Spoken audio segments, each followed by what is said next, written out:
Muchachos, excelente tarde.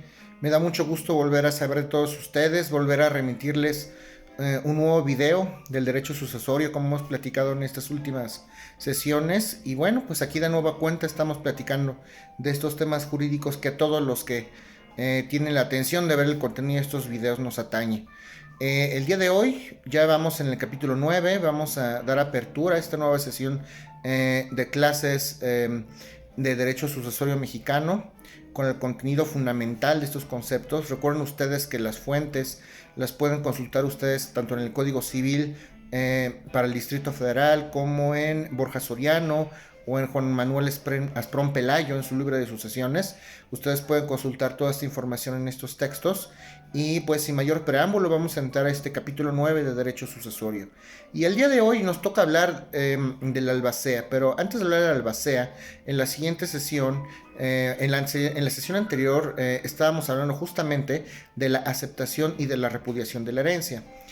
Por lo que se refiere a la aceptación, prácticamente tocamos ya cuáles son todos y cada uno de los puntos referentes, las formalidades, los momentos, y nada más para terminar este tema muy puntual, vamos a hablar de las formalidades del repudio, cómo es que debe de hacerse la repudiación, cuáles son estas formalidades o de qué manera se tiene que hacer.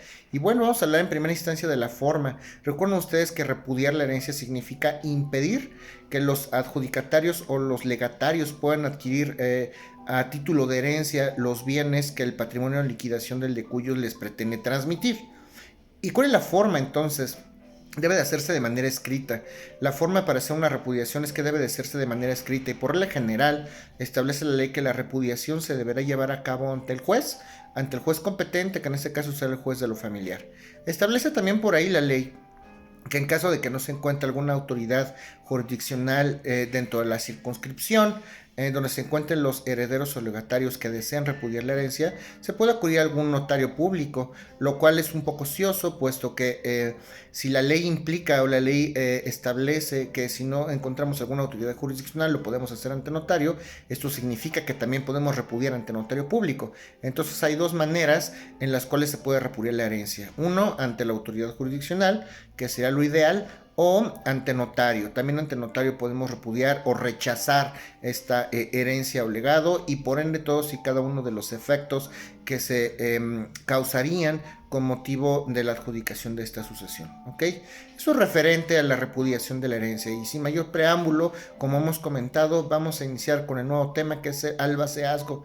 La figura del albacea, que es de las figuras o instituciones más importantes en derecho sucesorio mexicano. El día de hoy entonces nos toca hablar del albacea. ¿Quién es el albacea? ¿Qué entendemos por el albacea? Pues muchos jurisconsultos y muchos sabios del derecho han hablado de este cargo, que es el cargo de albacea propiamente dicho. ¿Ok? ¿Quién es el albacea? Pues según algunos autores entienden el albacea como un tutor patrimonial en primera instancia. ¿Y a qué me refiero con tutor patrimonial? Tutor, recuerden que es la persona que se va a encargar de administrar los bienes propios de un menor incapaz. No estamos hablando en este caso de un menor incapaz. Es por ello que esta idea es poco aceptada en el campo del derecho, porque si nos referimos a un tutor propiamente nos estamos refiriendo a una persona incapaz. Sin embargo, algunos autores refieren que el albacea es un tutor patrimonial, aquel que va a administrar los bienes. Pero bueno, eso es solo un punto de vista. Entonces, algunos refieren que la naturaleza jurídica del albacea, es decir, ¿qué es en derecho al albacea? Algunos refieren entonces que es un tutor patrimonial. Otros tantos explican la naturaleza jurídica del tutor como un árbitro. Recuerden ustedes que el árbitro se estudia a la luz de la teoría general del proceso. Cuando nosotros en teoría general del proceso estudiamos los métodos de solución de conflictos, entre algunos de ellos podemos estudiar los métodos heterocompositivos de resoluciones o de solución de conflictos. Y dentro de esas figuras está el árbitro. Y el árbitro es aquella persona ante la cual dos personas van a someter un conflicto, ya sea bajo la modalidad de estricto derecho o de amigable composición, y al final el árbitro es el que va a dirimir la controversia con base en los argumentos que expongan cada una de las partes. ¿Okay? Pero los árbitros al final del día dictan un laudo para resolver los conflictos y estas resoluciones que dictan los árbitros no son vinculatorias para las partes, pero sirven de instrumento para que se puedan hacer valer en un juicio. Entonces, ¿será correcto o será incorrecto decir que el albacea es un árbitro Cuando los herederos o los legatarios tienen algún tipo de conflicto relacionado con el derecho sucesorio o con la parte que pretenden adjudicarse tanto del todo de la sucesión o como en parte, en este sentido de la herencia, estamos hablando de una porción hereditaria o de la totalidad de la herencia, en ese momento nosotros vamos a poder entender que estamos hablando necesariamente de un conflicto que se puede desarrollar entre herederos y legatarios. Pero propiamente la labor del árbitro en derecho sucesorio será la de administrar un patrimonio en liquidación. Pues esto es dudoso. También muchos jurisconsultos y muchos estudiosos del derecho asumen que no es propiamente la naturaleza jurídica del albacea. El albacea propiamente no se va a dedicar a resolver conflictos entre los herederos y legatarios, porque para eso está el juez. Para empezar, si existe algún tipo de pleito o algún tipo de controversia entre los herederos y los herederos y los legatarios necesariamente tendrán que acudir ante la autoridad jurisdiccional para que dirima estos conflictos. Por ende, pues tampoco puede ser un árbitro la naturaleza jurídica de este albacea. ¿Okay? Hay otro tipo de explicaciones que damos a la naturaleza jurídica del albacea, como puede ser un representante legal. Algunos autores asumen que el albacea es el representante legal del de cuyos. Pero para que exista la figura de la representación legal, recuerden ustedes que podemos referir la figura del mandato o la figura del poder. Mandato con representación y mandato sin representación. Y recuerdan ustedes que el mandato se extingue con la muerte. Entonces, ¿realmente estaremos representando el de cuyos? ¿Realmente el albacea tendrá capacidad para representar al de cuyos? Pues no, porque el poder se extingue con la muerte, al igual que el mandato. Entonces, efectivamente, la naturaleza jurídica del albacea incide en que va a administrar este patrimonio en liquidación.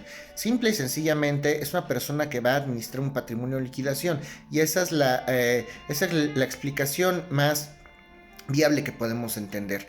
Tampoco puede ser un representante de los herederos o legatarios, puesto que algunos de ellos en algún momento dado no le dieron facultades expresas al albacea. A lo mejor el albacea es una persona que algún heredero o legatario no estaba de acuerdo con que se le designara. Luego entonces tampoco es correcto decir que es representante legal de los herederos o de los legatarios. Lo correcto para referirnos al albacea simple y sencillamente es decir que va a ser el administrador de un patrimonio en liquidación, sin bautizarlo con palabras o figuras jurídicas totalmente ajenas, como representante, como mandatario, como árbitro. Simple y sencillamente va a administrar el patrimonio en liquidación. En pocas palabras, el albacea es la persona que va a administrar el patrimonio que está en liquidación y que en algún momento dado fue del de cuyos. ¿Okay? Y por ende, si el albacea en algún momento dado llega a acudir como administrador de ese patrimonio de liquidación a algún juicio de carácter sucesorio, también es correcto o podría ser correcto decir que el albacea es un auxiliar del justiciable, es un auxiliar de la persona que va a administrar justicia, ¿ok? Eso es lo que podemos entender, o la naturaleza jurídica del albacea. Es una persona que va a administrar el patrimonio en liquidación que fue del de cuyos, propiamente dicho. Eso está, ¿ok? Ahora, ¿qué capacidad debe de tener el albacea? ¿Cuál es la capacidad que debe de tener el albacea para poder ejercer este cargo? En primera instancia, se refiere o se requiere naturalmente que el albacea tenga ambas capacidades, la capacidad de goce y la capacidad de ejercicio, porque establece la ley que aquellas personas que tengan capacidad para disponer de sus bienes, es decir, capacidad de ejercicio, tendrán capacidad para ser albacea. Antes referimos de nueva cuenta a los emancipados cuando existía esta figura en derecho positivo mexicano. Recuerden ustedes que los emancipados eran aquellos menores de edad que podían adquirir esta capacidad de ejercicio por el simple hecho de casarse, figura que ya no existe. Pues naturalmente los emancipados, al ser menores de edad, eran incapaces para ser albacea dentro de alguna sucesión, ya sea testamentaria o intestamentaria, ¿ok? Entonces los emancipados de ninguna manera podían ser albaceas. ¿Quiénes tampoco pueden ser albaceas o quienes tienen impedimento expreso para ser albaceas? Pues los jueces. Si yo estoy tramitando alguna sucesión, algún juicio sucesorio ante un juez de lo familiar, los jueces o los tribunales o el personal del tribunal ante el cual se tramita la sucesión, naturalmente están impedidos para ser albacea. ¿Okay? Los notarios ante los cuales se tramite la sucesión, naturalmente también están impedidos para ser albaceas. Aquellos que fueron removidos del cargo de albacea anteriormente, también es inminente que ellos tendrán una imposibilidad para ejercitar de nueva cuenta este cargo de albaceazgo. Si algún juez condenó a algún albacea en un proceso o lo removió a través de una sentencia que ha causado estado, naturalmente no van a poder volver a ejercer este cargo, ¿ok? Aquellas personas que cometieron algún delito contra la propiedad, tampoco pueden ser albaceas. Si yo no soy una persona que goza de probidad porque cometí algún delito contra la propiedad, pues naturalmente también voy a tener un impedimento para ser albacea. Las personas que no tienen un modo honesto de vivir, también esas personas que no tienen un modo honesto de vivir, los delincuentes, los malvivientes, tal y como lo establece la ley, pues tampoco podrán desempeñar este cargo de albaceazgo. La ley no hace diferencia, no establece si el albacea puede ser una persona física o moral. Luego entonces, donde no distingue la ley, no tendría por qué distinguir al hombre. Luego entonces, el albacea puede ser una persona física o moral, así es. Los albaceas pueden ser personas físicas o morales.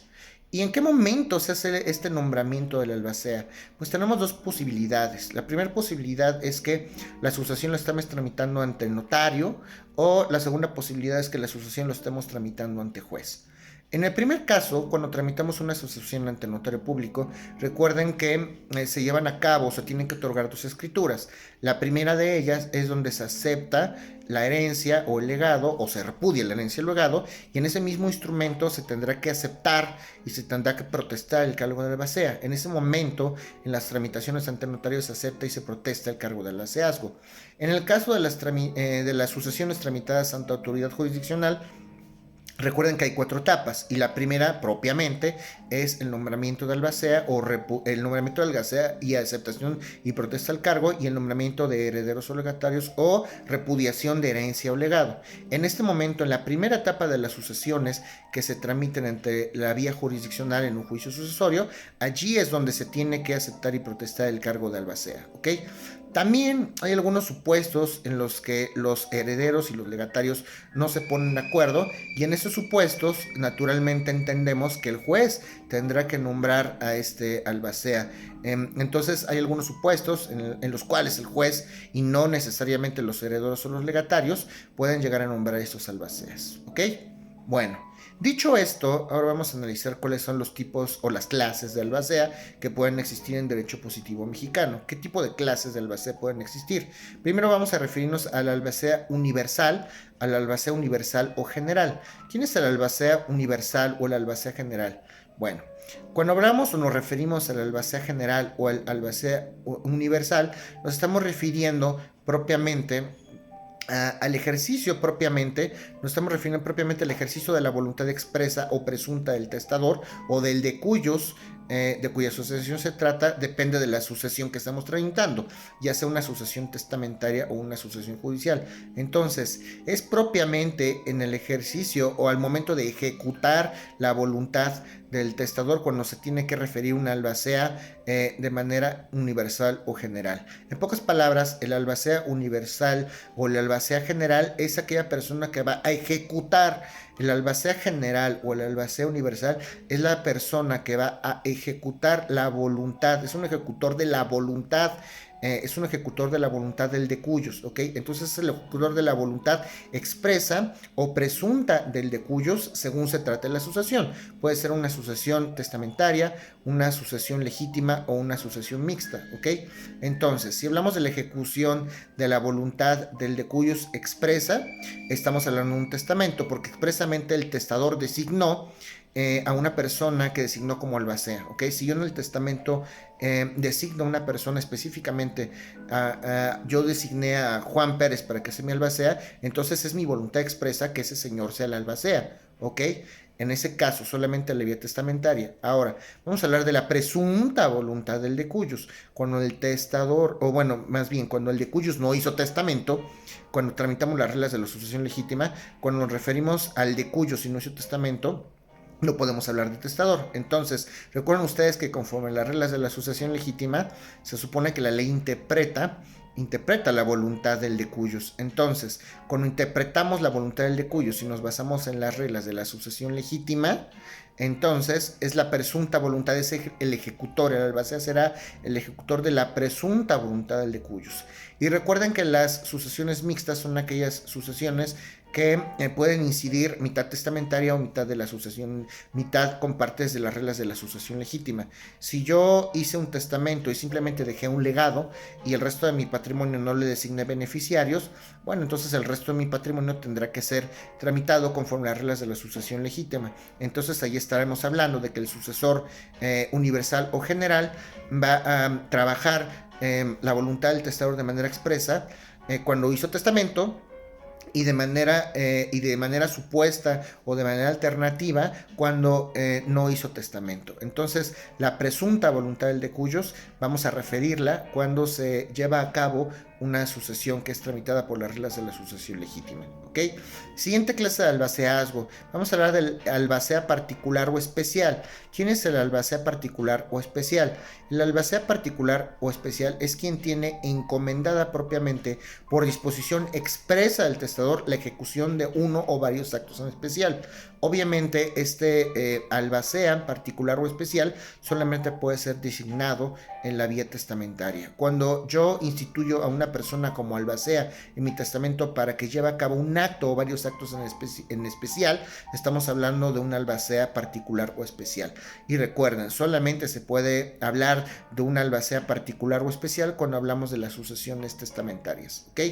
Hay albaceas que también pueden ejercer su cargo de manera individual cuando hablamos de una sola persona, y los albaceas también pueden ejercer su cargo de manera mancomunada. ¿Qué quiere decir esto? Cuando yo nombro varios albaceas y van a ejercer su cargo en un mismo momento, todos a la vez, y habrá reglas específicas para saber cómo es que debe de actuar cada uno de estos albaceas, de manera sucesiva, es decir, primero uno y luego el otro, o de manera simultánea, todo esto tiene que ser especificado en el testamento, ¿ok? También podemos hablar de albaceas definitivos o provisionales.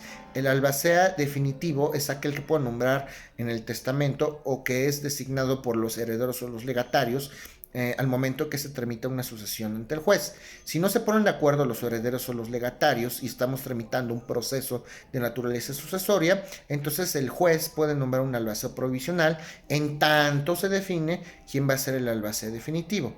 El albacea definitivo se nombra entonces por la vía testamentaria o puede ser nombrado o designado por los herederos o los legatarios. Si los herederos o los legatarios no se ponen de acuerdo, en tanto se designa el albacea definitivo, se nombra un albacea provisional. ¿Ok? Esos son los tipos de albaceazgo. Vamos a hablar ahora de las características del cargo de albacea. Se tiene que aceptar y protestar. Tiene que ser un acto voluntario. Es decir, nadie puede coaccionarme para que yo lleve a cabo este acto. Es personalísimo. Esto quiere decir que es intuito persona, ¿ok? Cuando yo nombro una albacea de manera particular o de manera concreta, debe de ser ese y nadie más. Por eso es intuito persona, porque se refiere específicamente a la persona que yo estoy designando para el cargo. No puedo, por analogía, implicar o relacionar a una persona distinta a la que se nombra para que ejerza o ejecute el cargo de albacea. Puede ser un poseedor derivado porque lo común en las sucesiones es que el albacea también sea alguno de los herederos o alguno de los legatarios. ¿Quién va a tener mayor interés en que se termine de tramitar o de procesar una sucesión que los propios herederos o legatarios? Por eso alguno de ellos, en términos generales, pudiera ser nombrado como albacea. Eso quiere decir que puede ser un poseedor derivado. ¿De dónde acontecerá, de dónde surgirá la posesión de los bienes del de cuyos a favor del albacea? Pues deriva propiamente del patrimonio en liquidación que pertenecía al de cuyos. Por eso es un poseedor derivado siempre y cuando sea designado como heredero o legatario. ¿Ok? Hasta el momento de la liquidación de la herencia, esto ya lo hemos referido en sesiones anteriores, no es sino hasta la liquidación de la herencia cuando los herederos o los legatarios pueden tomar posesión y pueden adjudicarse los bienes que hayan sobrado después de este proceso de liquidación de la herencia. Cuando se restan activos y pasivos, el remanente, ya sean activos o pasivos, se adjudicarán entonces los herederos o los legatarios. Entonces hasta el momento de la liquidación es donde van a tomar, donde van a tener propiedad en su calidad de adjudicatarios los herederos y los legatarios y tal vez el albacea. ¿Ok? Hay albaceas que también pueden ser temporales, es decir, van a ejercer o ejecutar su cargo durante algún plazo en especial. Es oneroso el cargo de albacea. También el albacea puede cobrar una remuneración por ejecutar su cargo.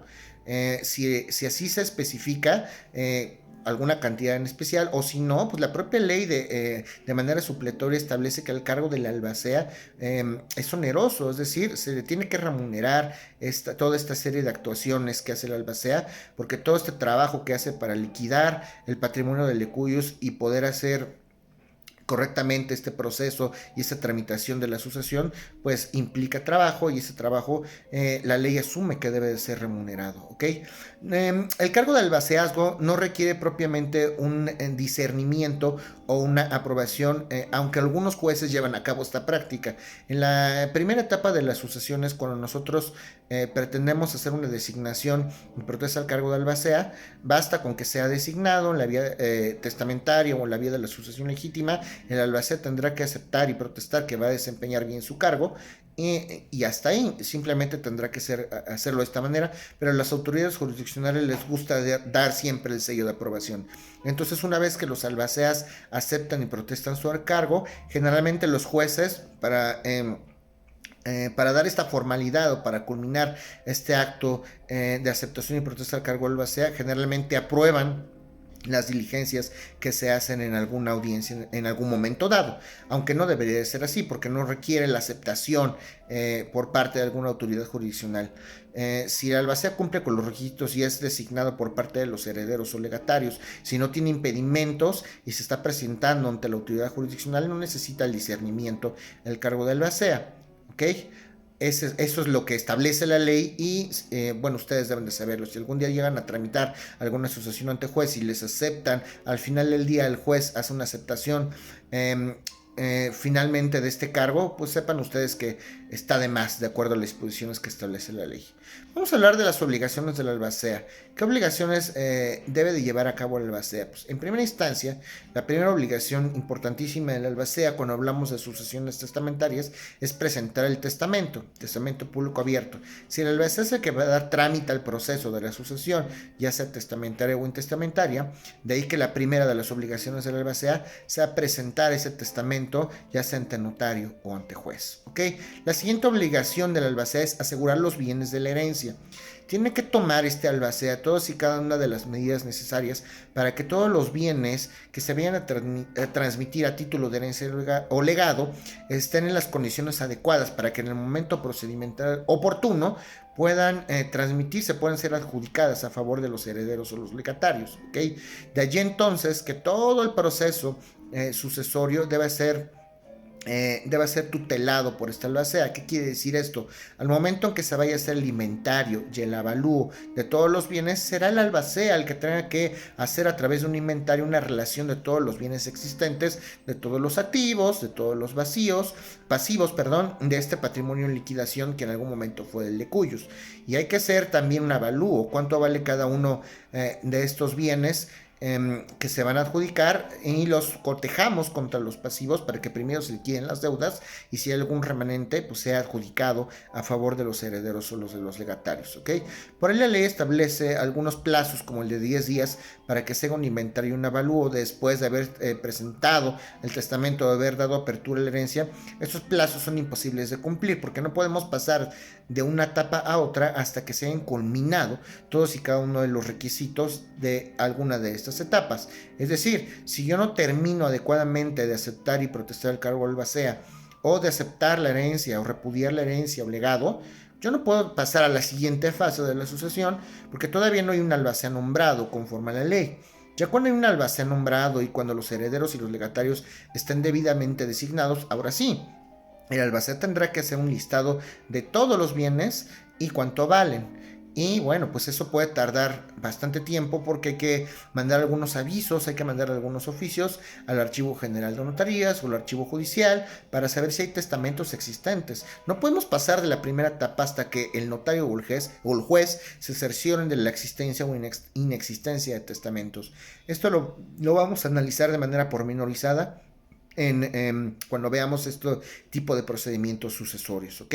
Entonces el albacea tiene que ser un inventario y un avalúo, y estos plazos de 10 días pues no, definitivamente no se pueden cumplir porque tenemos que cerrar propiamente estas etapas para poder continuar una con la otra. Es solemne. Este cargo de albaceazgo es solemne, tiene que revestir todas las formalidades que establece la ley, tiene que ser protestado ante notario o ante autoridad jurisdiccional, y si no se hacen o si no se llevan a cabo estas formalidades para que el albacea acepte y proteste su cargo debidamente, pues prácticamente este nombramiento será inexistente, ¿ok?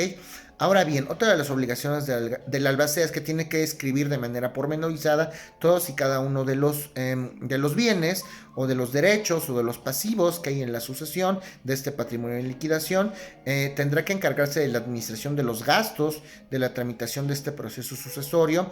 Tendrá que hacer el balance entre activos y pasivos de toda la sucesión, es decir, va a tener que administrar todos los bienes, todos los activos, todos los pasivos que conforman este patrimonio en liquidación, todos aquellos pasivos, activos, todo este patrimonio y estos bienes hereditarios, la masa hereditaria tendrá que ser administrada por este albacea. También está obligado a rendir cuentas a los legatarios o a los herederos en un momento dado. Cualquiera de estas personas que son los que finalmente se van a adjudicar, si en algún momento estiman que el desempeño del albacea no es debido, pues pueden solicitar esta rendición de cuentas por parte del albaceazgo. Entonces el albacea también será aquel encargado de pagar todas aquellas deudas inherentes a la sucesión, todas las deudas mortuorias o con motivo del fallecimiento del de cuyos, también tendrán que ser pagadas por este albacea, naturalmente no con su patrimonio, sino con el patrimonio del de cuyos, o si fuera necesario con el de los posibles herederos o legatarios. Todas las deudas hereditarias, testamentarias, todas ellas las tiene que encargarse el albacea de pagar. No quiere decir que el albacea tenga que responder con su patrimonio, ojo, simplemente es un encargo. Tú eres el encargado de pagar estas deudas. No quiere decir que tú tengas que pagar con tu patrimonio, a menos que seas heredero o legatario y tengas que proporcionalmente hacer alguno de estos pagos de los pasivos. Bueno, el albacea también debe de garantizar económicamente su manejo. Para que yo acepte y proteste el cargo de albacea, yo debo de dar una garantía para asegurarle a las personas a los herederos o legatarios, que voy a desempeñar bien mi encargo, a menos que los herederos o legatarios dispensen o liberen de esta responsabilidad de garantizar su manejo al albacea.